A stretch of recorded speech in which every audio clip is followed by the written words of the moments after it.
day, which you have to write a 600-word essay, and you just can't start.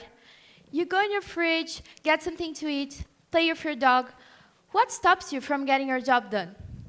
And the answer is that you're a procrastinator. But don't get me wrong, because I'm a huge procrastinator as well. And that's why I created the Procrastinators Club. This is our logo, by the way. Inscriptions are open.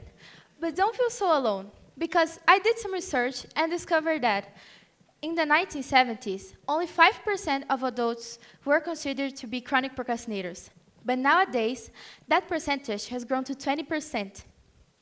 And also, in another survey, 88 of those who surveyed said that they procrastinate for at least 1 hour daily. But why do people really procrastinate? To understand better, let's get to know some real examples.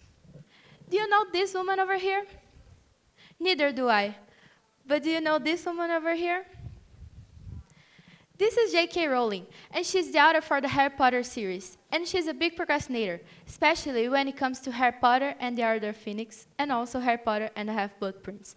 Both books were delayed due to her procrastination. Do you know this guy over here?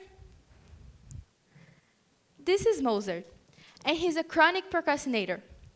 His most famous story was when he left until the night before to write the overture for his famous opera Don Giovanni. And the musicians had to wait for the ink on the paper to dry so they could start a presentation. But what can we learn from these experiences?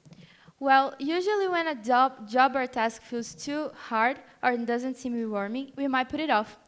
Instead, we might choose to do things that makes us feel good right away, like using social media, playing games, and other things. Sometimes we even don't know how to start a task. So if we think if we leave it for later, it might get easier, but it usually doesn't.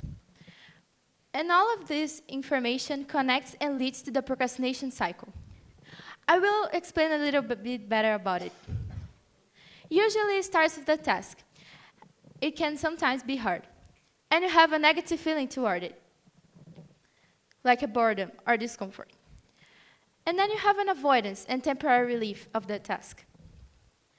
And then you start using excuses like, I still have a lot of time until the deadline, or I'm not feeling inspired today to do the task. So it gets to the worst part, that are the distractions. And it can be social media, internet games, sleeping, housework, and other things. And when you realize, you're still postponing until the deadline comes, and you panic. And all of this can lead to try to do everything in few time, low quality of the task, and also stress. And this is a repetitive cycle that sometimes you even have to deal with the consequences. So, I'm marked in red the parts that you have high levels of stress. In yellow, the parts that you're worried about the deadline, but you kind of forgot a little bit about it. And in green, when you're completely enjoying the moment. Now let me ask you, why are there no green parts? Usually in the procrastination cycle, you're never completely forgotten about what you need to do, because you have to do it later, so you keep thinking about it, and this can cause stress and other things. So every time that I start to enter the procrastination cycle, I like to tell myself this sentence, and I would like to share it with you.